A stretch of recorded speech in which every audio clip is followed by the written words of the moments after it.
Chapter 20. Searching for the music between the music. Trying to find the notes between the notes. He opened his eyes and finally saw the dream that was not his, but a song he shared with the world around him. He realizes there was always more to the song. There was always a new place to begin and an old place to end. A different glance at the same notes, and we realized there was more to it all than he realized. And the song? Sometimes the weight of your anchor can be measured by your faith. Sometimes the cold feels like a tormented ghost without a voice that caresses your tender spine until the ghost is finally heard. Sometimes you were lost in the rhythm. Sometimes you were lost in the riddle. Sometimes you were lost in the puzzle because you forgot that you were one of the pieces. Sometimes you've got to let your music go because it has been the same song for far too long. And sometimes you have to let that safe magic you know inside of you settle into a calm, comfortable, balanced silence so that new music may be heard. And sometimes you have to find a balance, if only for a brief moment. But a balance must be found, no matter how turbulent the scales may be. Creak and moan, creak and moan, creak and moan. You're afraid to finish it. Setting the coffee mug on the desk, she kicked her leg over his and sat on his lap. Arms resting on his shoulders, she gave him a very slow kiss. Hi. Hi, he whispered back. It's funny, he said, leaning his head on hers. What's that, love? You are my savior and also my last fear. She didn't say anything, but just kept staring and waiting. To do this, to do what I could not do without you, I had to completely open up, to feel vulnerable, to write this the way it was meant to be written. And taking a deep breath, he looked up into her beautiful, endless blue eyes and smiled. You taught me that. You. He takes a deep breath. Fuck. Hang on. This is important. You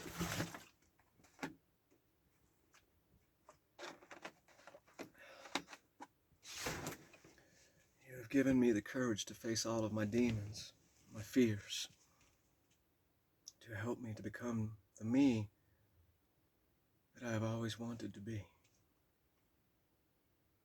But I also know I will never, ever be that person. That is the idea, to strive to be that person, but knowing you will never reach that mountain. To know that that journey is the most important part. Because as long as we are telling the story and singing the song, get off me. It is always going to be changing. We are always going to be changing, and we can only look on the past for so long.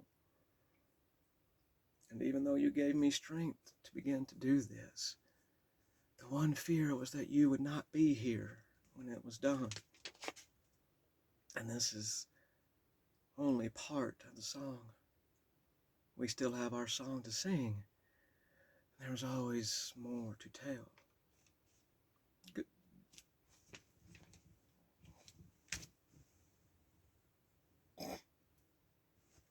Get off me!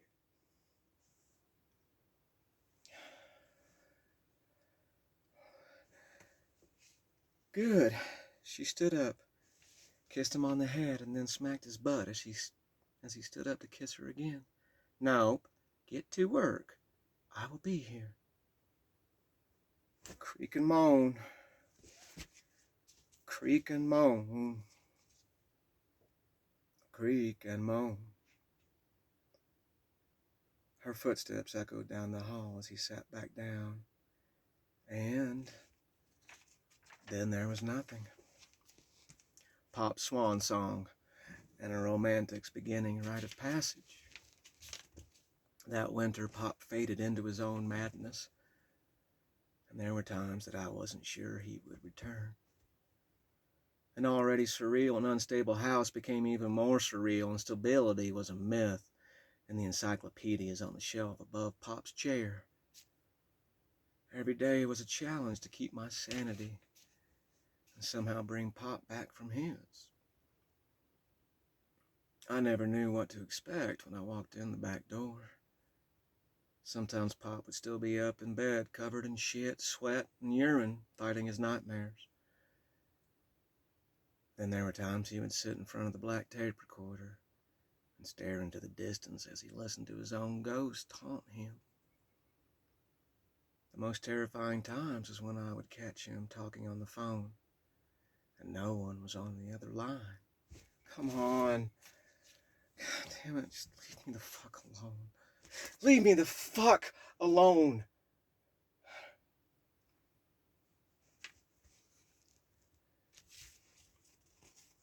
He would have extensive conversations with people that may or may not have ever existed in his life. And by the end of the conversations, he was always cussing and screaming at a voice only he could hear. The horrible part was when he would grow quiet and he listened to their side.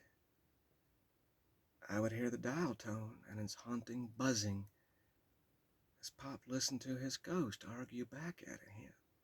Fuck you. It is my life. You have never been here when I needed you, you titty fucking dirty cat ass fucker. And he would slam the phone down, and the bell sounded like a ghost calling a ghost back home. And then there was nothing. Carvin fell down at the store. Tinker said over the phone, "The ambulance is here." Pepsi guy was backing into the store and never looked back. Your grandfather didn't see him. He hit his head pretty hard. I hopped on my moped and arrived just in time to see Pop being loaded into the ambulance.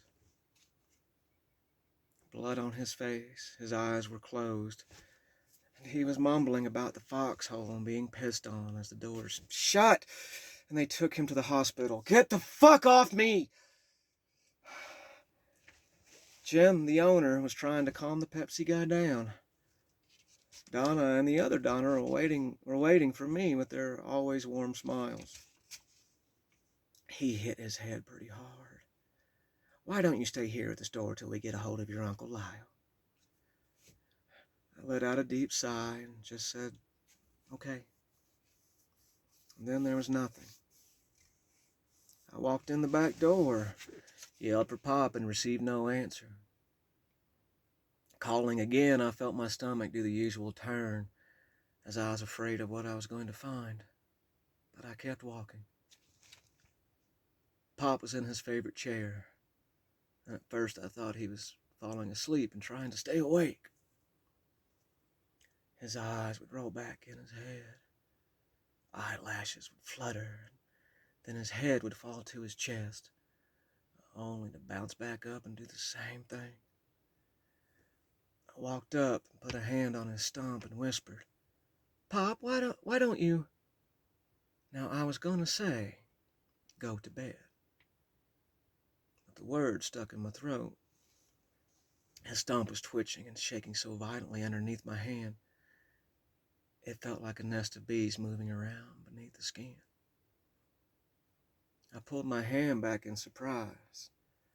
He tried to look at me, but he couldn't keep his head still, and it fell back onto his chest. The left side of his mouth sagged like a tired snail trying to climb a steep mountain, and a long stream of spittle dangled from it. The spit kept getting longer and longer, but refused to fall. Pop! Stump twitching. head bobbing and spittle refusing to let go. I said his name louder. Pop! Twitch, bob, spittle. Pop! Pop! I asked again through a cracked voice, holding back tears. Please say something. His head stopped for a second, and with barely an audible mumble, he said, Hey, Hollis. His voice was slow, and it took a lifetime for him just to get those 2 words out. As his eyes rolled back into his head, and his head kept falling to his chest, then back up again, I had a flashback to seeing Yankee John's head hitting the table. This isn't happening. This isn't happening. This isn't happening. Fuck, I can't do this. Over me. Over me. Over me. Pop mumbled as he looked up. The spittle had reached his shirt. I just laid there, Hoss. Laid there, laid there, and laid there. Kept seeing them run over me. Days, days. Sometimes instead of running over me, they would stop and piss on me. Thought they were pissing on a corpse, or soon to be one. Pop. I began to cry, and I had no idea what was going on, nor what to do. I kept hearing the Yankee grin thing hissing in my head as I watched Pop's stump twitch and the spittle from a wet spot on his shirt grow. Told me I was going to lose my arm, they did. Hurt so horsecock fucking sucking bad that I tried to blow it off with a shotgun. His eyes rolled back into his head again. Pop! I screamed. His head snapped to me. His stump stopped twitching and his body grew very still. Listen to me, he said with a clear, strong voice. You listen to me right now. I started bawling and just nodded at him. You were dealt one hand and one hand only in life. You can fold, but then you were done, and all you do is watch everyone else play. And when you see how everyone plays the game, you wish you could be dealt another hand and try again. But it's too late. The stump went back to its insane twitch. His eyes rolled back in his head, and I ran to the phone to call my Uncle Lyle. I got his wife and said, Please, Tessa, something is really wrong with Pop, and can you please just get in here, please? I stood and watched Pop twitch and mumble until she got there. She took one look at him and called the ambulance. I think he's having a stroke, she said with a worried look on her face. We watched and waited for the ambulance. Pop's head kept hitting his chest, and he mumbled, Dealt one hand, dealt one hand, dealt one hand. And then there was nothing. Small towns have their drawbacks. Everyone knows everyone's business, and if they don't, they will talk about it and make things up until they believe they do. But the comfort of a small town can also be a wonderful blanket that keeps you warm when you feel like you don't have a home and you are cold, lost, and lonely. When you feel like the world weighs that lifetime and you weigh absolutely nothing, that is when a small town can be your strength. The people in that small town can help tilt the scales back to a balance you understand and can deal with. For the next 2 years, Pop was in and out of the VA hospital and the nursing home.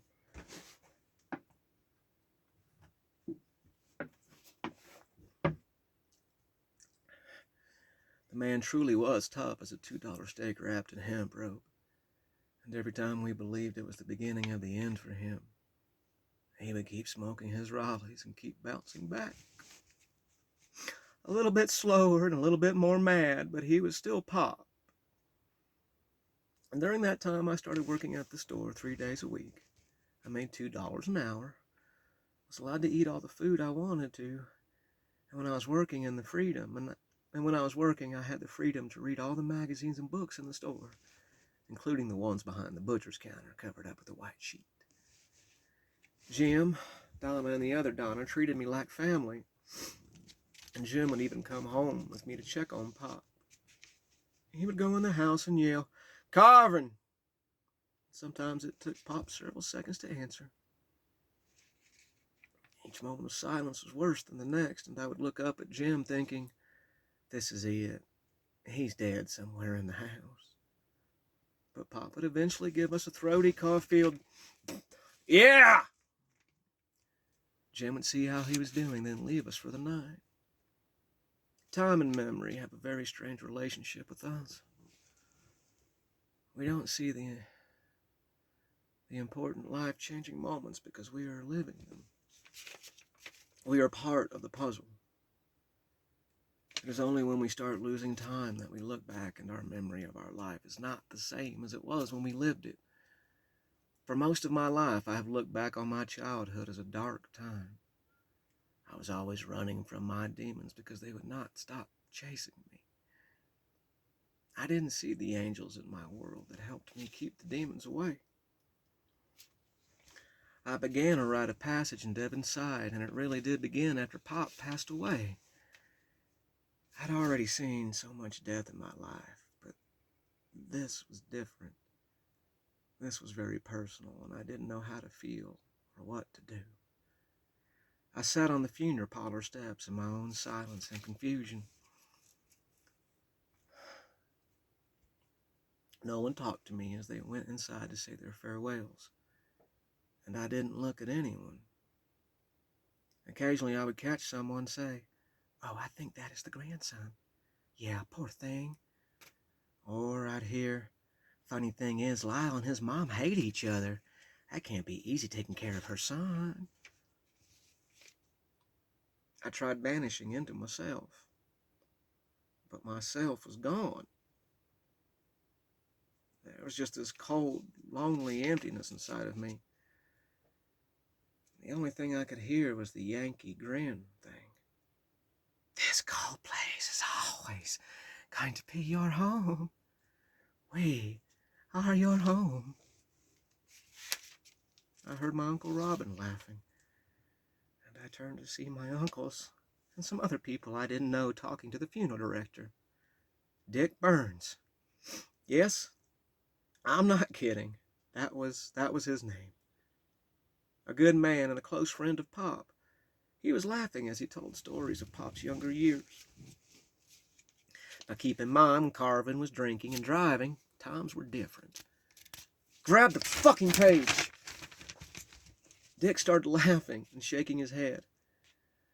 I came up to the bridge, and there was Carvin's car up on the side. He was going so fast when he hit the bridge that his back wheels were off the ground and just spinning away. I get out of my car, and there behind the wheel, just driving like nothing was wrong, was Carvin. Dick laughed even harder as he said, I walked up to the car, patted him on the shoulder, and said, "Come on, Carvin, let me take you home." With even more laughter, he said, Carvin looked at me, his bloodshot eyes real big, and he yelled, "God damn, Dick, how you keeping up with me?"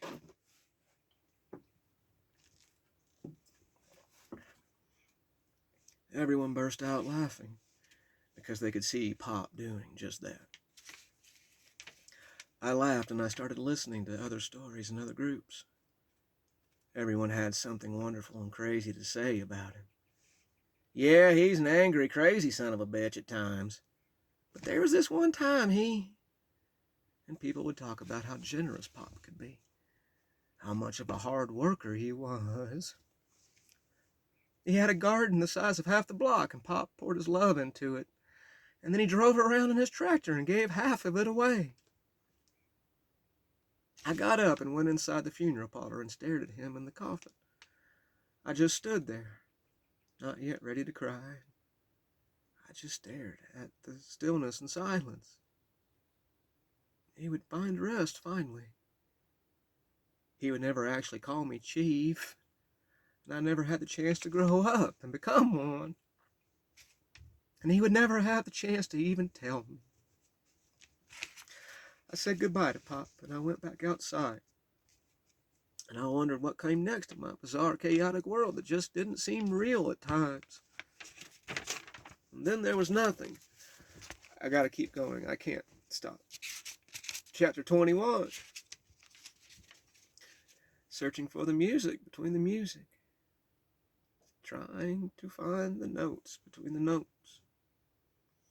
Creak and moan. Creak and moan. Creak and moan. The rope. I finally found the music between the music. I finally found the notes between the notes. I finally found what I had been searching for all of my life, and it was inside of me all along. I found the music I had been searching for, and when I did, there was a silence in me, a beautiful silence that embraced me.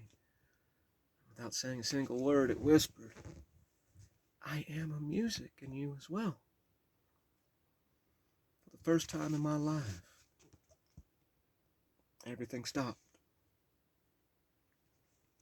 I felt what it was like to finally find a balance in a world of chaos and running that I always embraced, have lived all of my life, and believed it was the only thing I would ever know.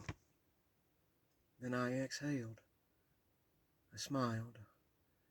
I opened my eyes and felt the music rise in me like a ghost that finally found its flesh again. All of my life I have lived in fear that I was still hanging from the rope on Old Man Maple. This nightmare has been so vivid that I can feel the rope scratching and cutting into my skin as I taste blood and feel piss running down my leg. I can smell the grass as the wind blows my dangling feet back and forth. And worst of all, I could hear the rope creaking in the wind. When I would wake, the nightmare seemed so much like the real world. But the real world to me was an illusion. A world I was choosing to create to deal with my own death. And I hid this from everyone as much as possible, since I believed the real world was an illusion. I could be anybody but me, and I chose to entertain that world. Things I have learned on the rope. Home is a constant fire that keeps rolling downhill. Sometimes we are chasing the flames, trying to find some warmth. Other times we are running from the flames, afraid we will get burned. And then there are times the fire is inside of us, keeping our heart warm. If you treat time, love, and death with equal respect, they will show you equal respect, and life becomes so much easier to deal with. He says before he started reading the novel, sober. It is life, and at times grueling and painful, but respect makes it easier to deal with. The story, it ends for the same for all of us, and it is the journey that is the important part. And all journeys are sacred. Confidence is having someone whisper, very strong and very clear at one constant rhythm into your ear, I believe in you.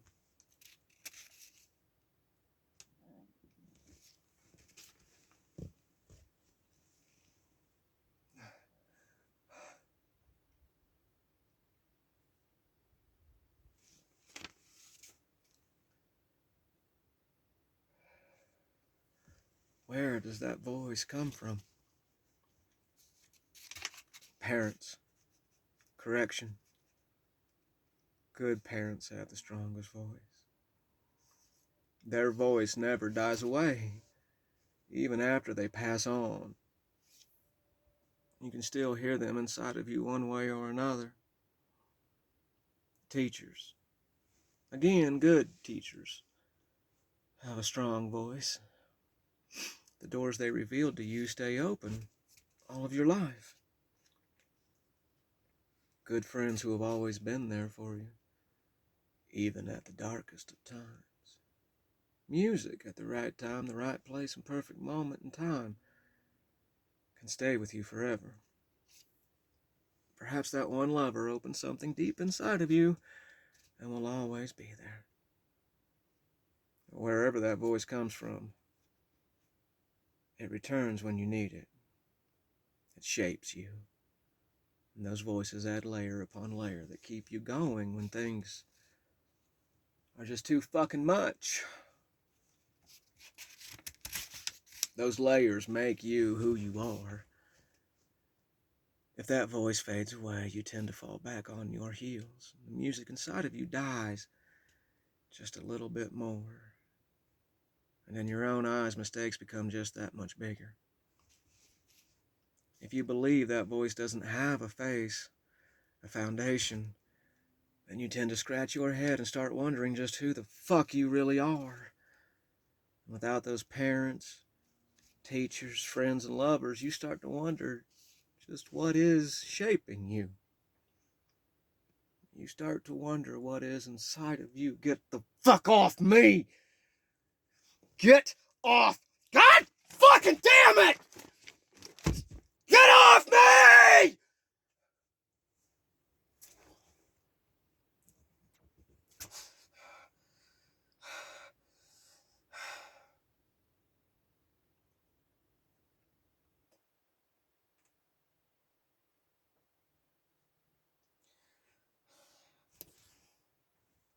I'm gonna fucking kill you. I am fucking sick of this fucking shit. Land, motherfucker!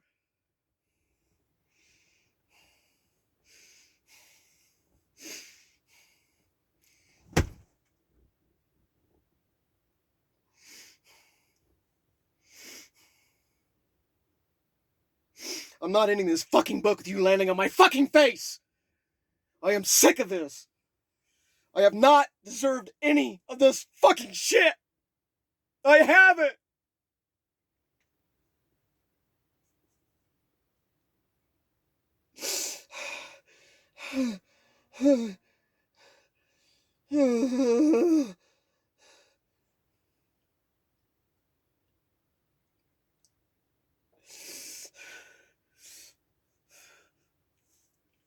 Leave me alone. Please. Please leave me alone.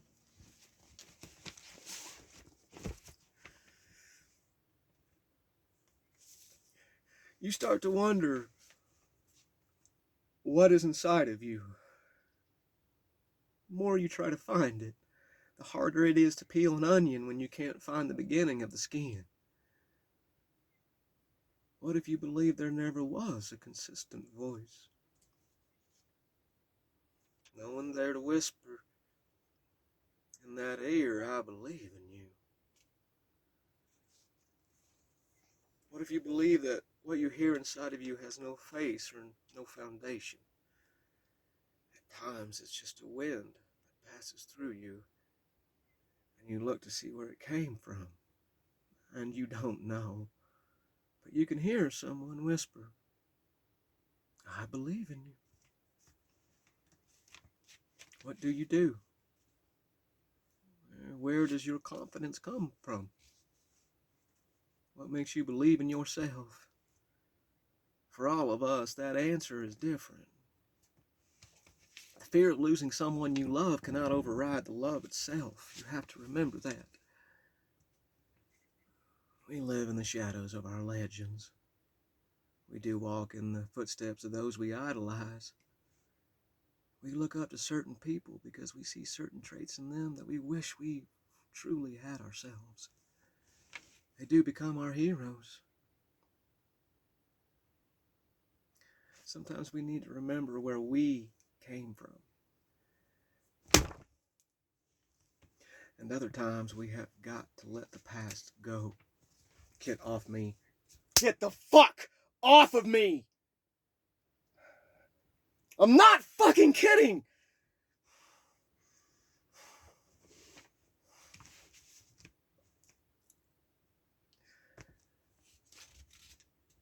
To do that, we look to those who raised us, those that are there for us in our times of need, and they give us strength to conquer demons in our lives. But not a fucking fly We tend to forget those people are human and have demons as well.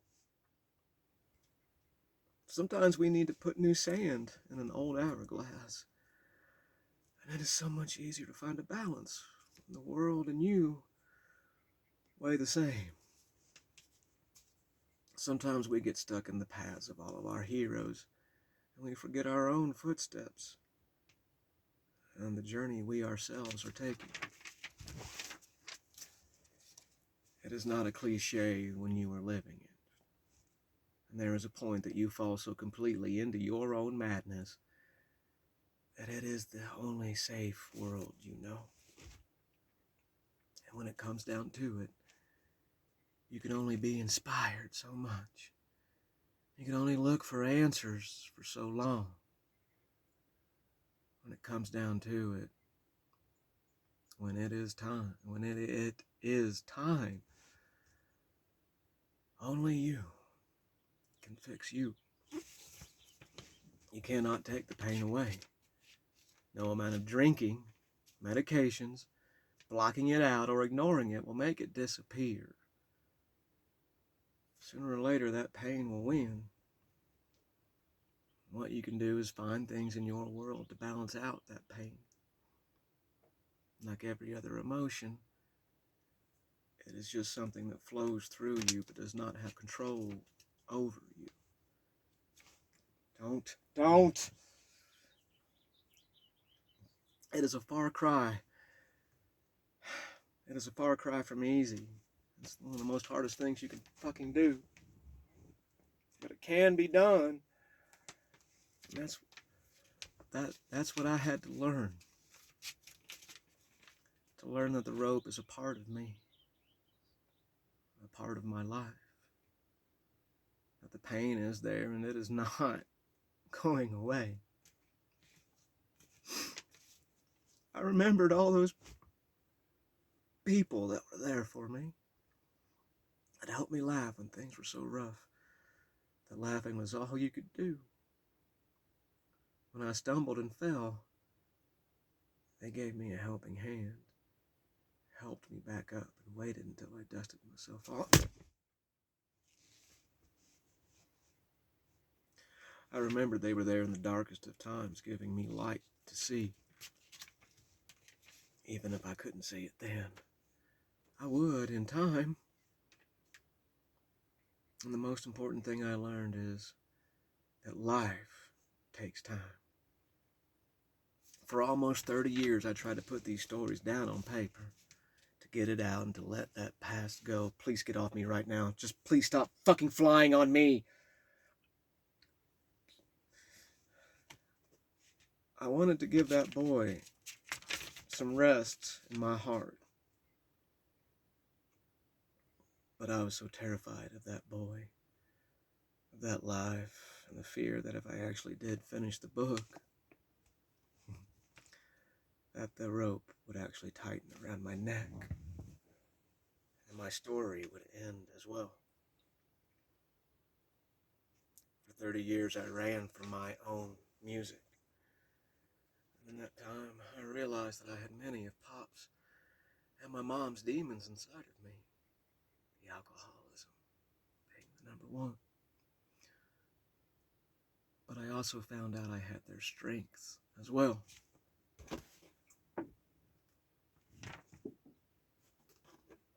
The older you get, you start to see how much you are like your parents and those that you grew up with. Perhaps this is part of understanding yourself. For 30 years, I tried to self-destruct rather than listening to the music inside of me. If I'd have told anybody, I would have. It wasn't until I recovered from cancer for the second time and got my fibromyalgia under control that I actually started to listen to my music and the music around me. I couldn't create or function from all the medications I was taking, and I knew I did not want to live like that. I quit the meds. I got myself as healthy as I could and decided I was going to find that music that kept pulling me along. 3 times I returned to Devon's side. First time I said my farewell to my grandmother. She will have her own place in this story. That is a different chapter in my life and will come later. I met a woman who wrapped herself around me and never let me go. The song she filled me with was nothing like I'd ever heard before, and I did the same to her, I hope. Our lives would not let us be together. If we tried, it would have been a disaster. So once again, I took off looking for that music that I felt and heard but just couldn't find. And I returned to the book again and again. Having a love I had never felt before, and the constant encouragement and strength to keep doing what I was doing. I traveled all over the country and met incredible people. I experienced incredible things, and I began to truly listen to the people I met. I listened to all of their stories, beliefs, and problems. I listened to their lives, and I started to discover that I would meet people at certain times, and our song was similar. I would stay in their world for a while. I would tell stories and help them any way I could. And their stories were helping me heal. And I tried to be a better man. And the darkness led me to believe that I was. Their stories in the other 2 times I returned to Devonside will be told later as I share the next 30 years and all the bizarre, wonderful, and sometimes terrifying things I went through in trying to write this fucking book. And trust me, there are some very bizarre things that happened, which may even make you believe that it wasn't real, that I am actually still am on the rope. But for now, it is appropriate to stop at Pop's death. My life changed after that, and it changed for the good. Well, mostly.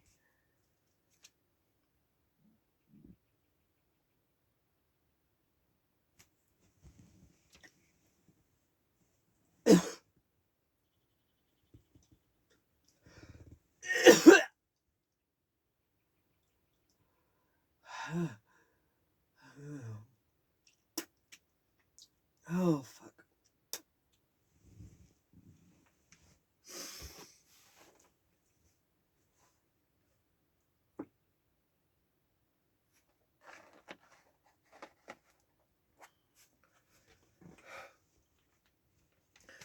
There is still the story to tell of Devonside, and how small-town life saved a scared boy, lost in his own terrified head. There is all the stories to tell of the colorful and wonderful characters in my life that helped me find my own music. There is always more story to tell. There is always more to the song. But for now, I want to leave you with this. We all have a rope in our lives that feels like it is choking the very life out of us. We all have our own beautiful music inside of us. We all come from the same song. And sometimes if we listen to all of it, our rope may loosen up just a little. And when it does, you may find that you're able to find your voice again. You are able to hear that song that you forgot or believed you lost.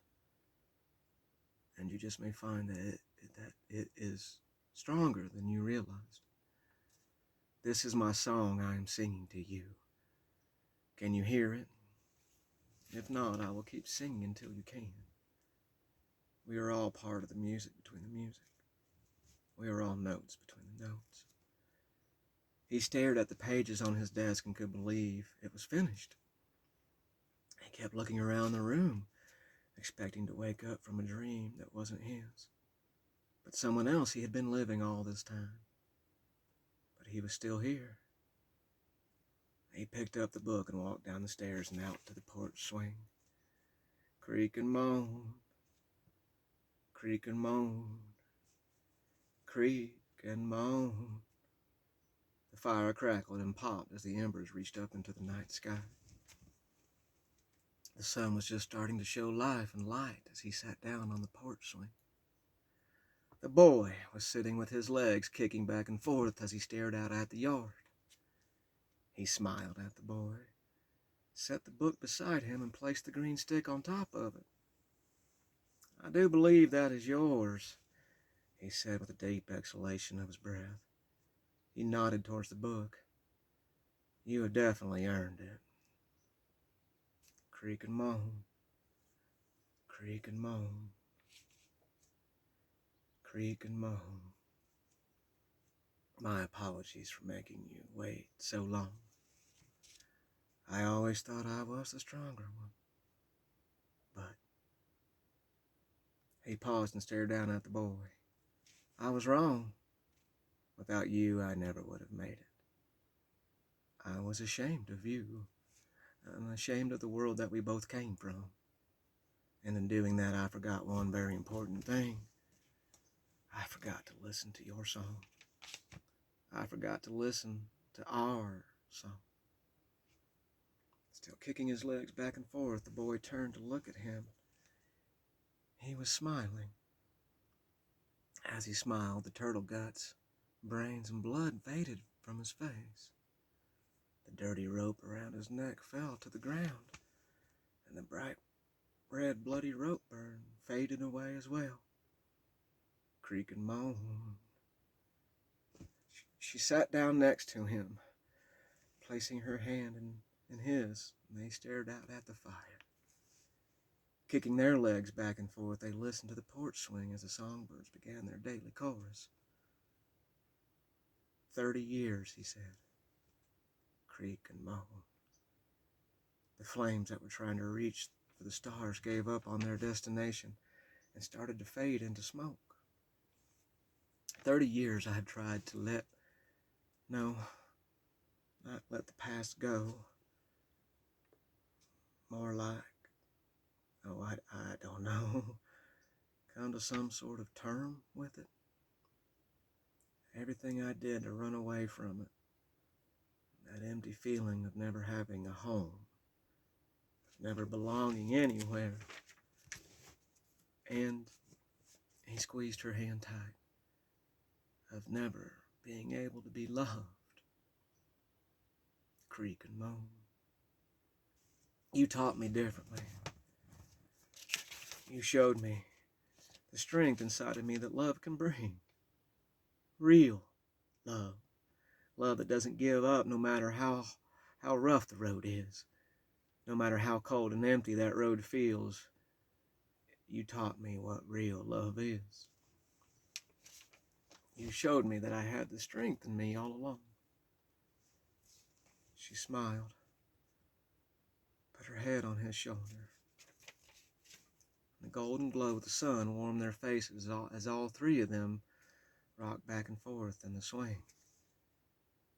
This almost killed me. It might still, I don't know. The worst enemy in the world is yourself and the fear you can create in running from your own fear. Creak and moan, creak and moan, creak and moan. I am so proud of you. She kissed him on the cheek. He kissed her back, leaned his head on hers and sighed. When I met you, I was so lost. I returned to Devon's side to say goodbye to grandmother, to see old friends, but deep in my heart I always imagined I would be alone, that I would never escape the rope. He rubbed his cheek against hers. I showed the world a wandering writer, an artist that always tried to smile and make people laugh. But inside, he was cold and dark and alone. He never knew how to feel. He looked out at the fire that was now down to flickering flames and smoke. To feel alive, I guess. To feel life. I wanted them to feel what I believed I couldn't find or have. As long as the world was entertained, then that cold emptiness inside of me wouldn't be so bad. He leaned his head away from her so his tears wouldn't fall on her, and he took a very deep breath. But you showed me love. You showed me that no matter what, love would be there. Get off me. A very tough love at times. You literally had to smack me in the back of the head and vanish for me to get the point. That fear of losing you, of losing our love that kept me going. And then I realized that I wasn't writing it for you. I had to write it for me. The book of love letters was my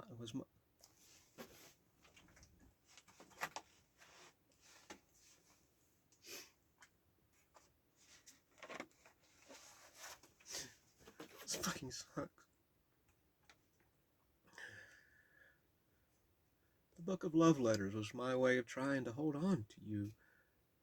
And the novel was my way of letting things go inside myself that needed to be let go.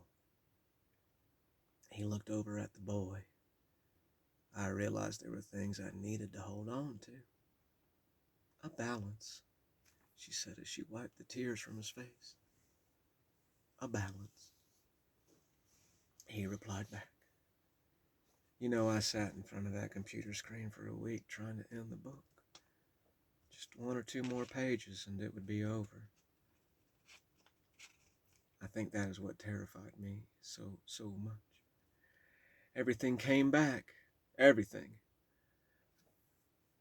And that voice I tried to quiet, that Yankee grin nightmare thing, had a hold of me one more time.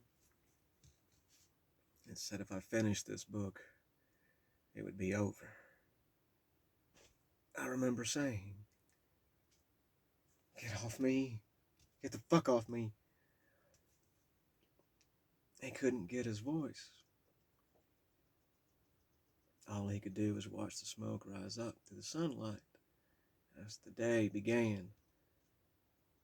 I remember saying, he tried to rub his neck and her hand stopped him. Shh, be patient. I am here. Creak and moan, creak and moan. I remember saying that if I was going to die, at least I would finish this book. That I could die in peace as long as the book was done. I could see the ending. I realized there was more I wanted to live for. So many more things. You, close friends, a life that I have never had. I wanted the chance to live all of that. And the closer to the ending I got, the more it felt like I was going to end and never have that chance. Creak and moan. Creak and moan. I guess that was the last fear I had to face. To find that balance. To live or to die. Life would decide.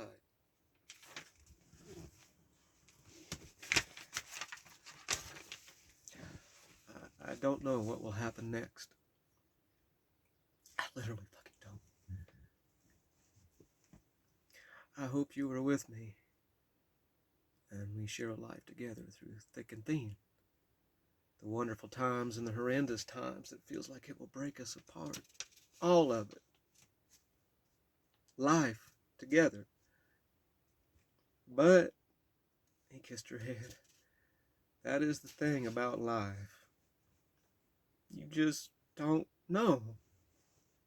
And all you can do is have faith, and hope, and love, and hope that they come back to you.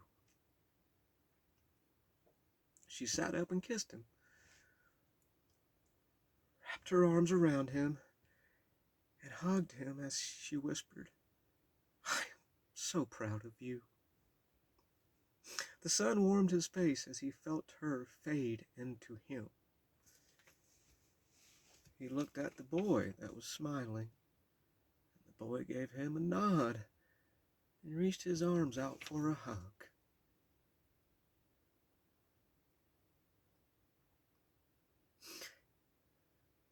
He wrapped his arms around a boy that he couldn't love until now.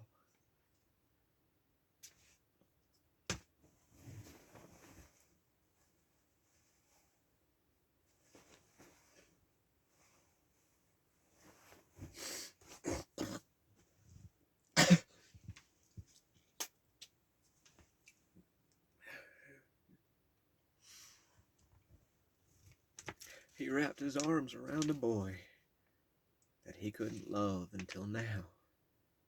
And that hug was tight and long.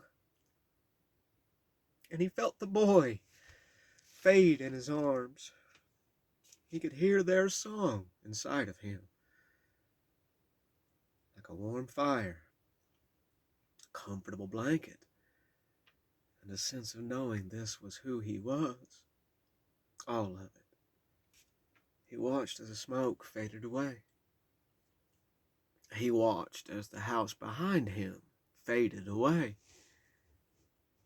He felt everything and nothing as his world faded away.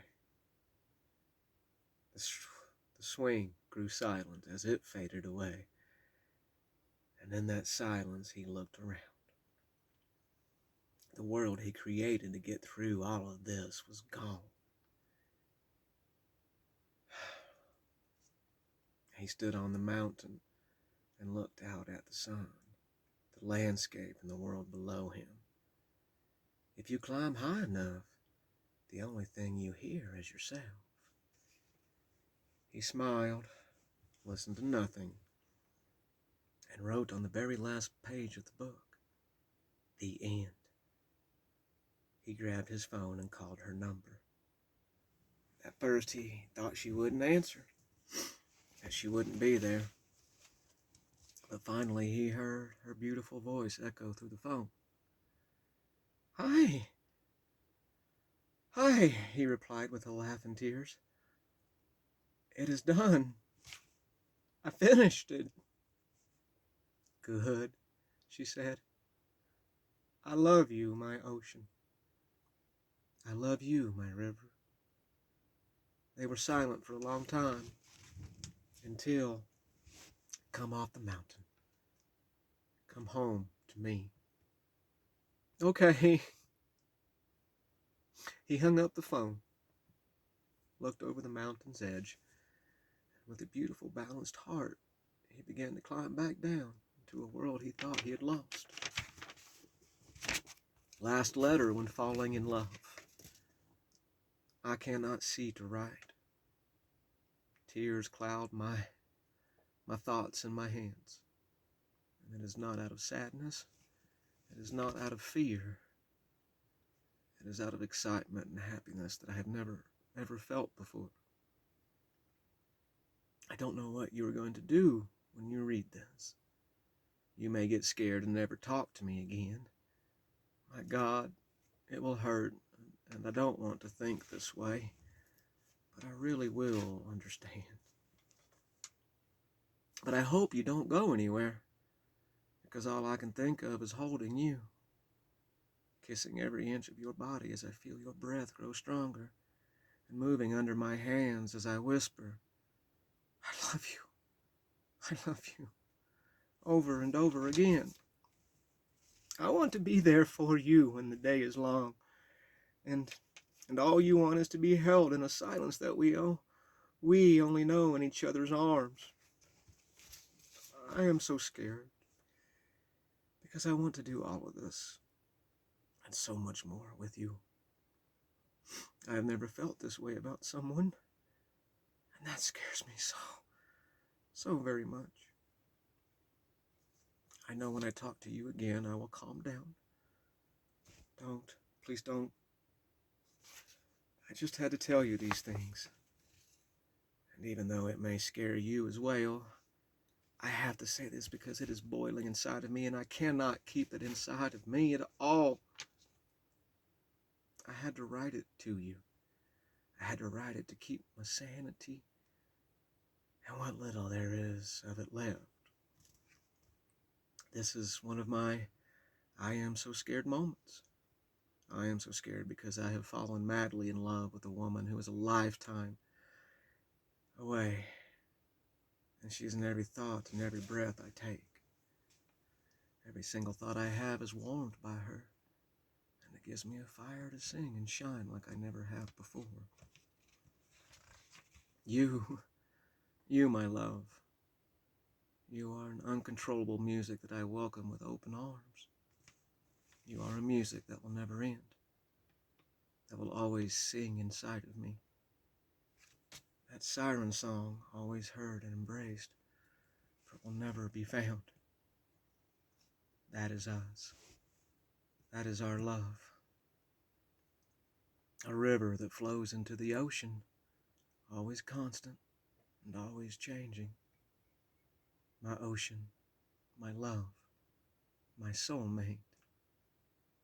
We are a part of the music between the music. We are notes between the notes. My love, our music is never ending, always changing. And this is me singing to you. This is my song. I will keep singing it to you. I will keep singing it to you. I will keep singing. I love you. River. I'll do a conclusion after I breathe.